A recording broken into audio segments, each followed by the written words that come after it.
na din ang feeling at siya ay nasa tabi. Happy, happy like Makati, mapaaraw o gabi. Kahit nasa Dimikano, kahit nasa sasakyan, who cares? Walang pake at lagi kanyang sasakyan.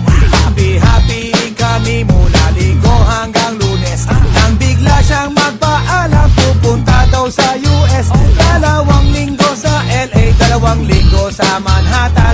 Sambuan walang kwentuhan, sambuan walang sundutan. Pagbalik sa Manila, ako ay nananabik. Mabaliw-baliw ako sa kanyang mga halik.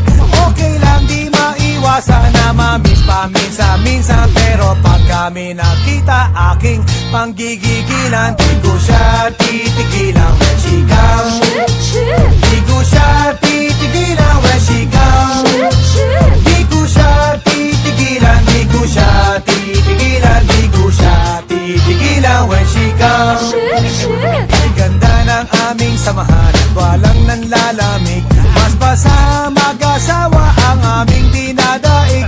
Araw-araw kwentuhan, araw-araw kibuan, araw-araw yugyugan, araw-araw sundutan. Pero di ka nais na isang-isa niyang dahilan. Ang kanyang buong pamilya pupunta sa Thailand. Wala akong kakwentuhan, wala akong kasundutan. Kaya ang aking kuwan matamlay 1 buwan. So sa pagbalik sa PI, gusto lang naghihintay.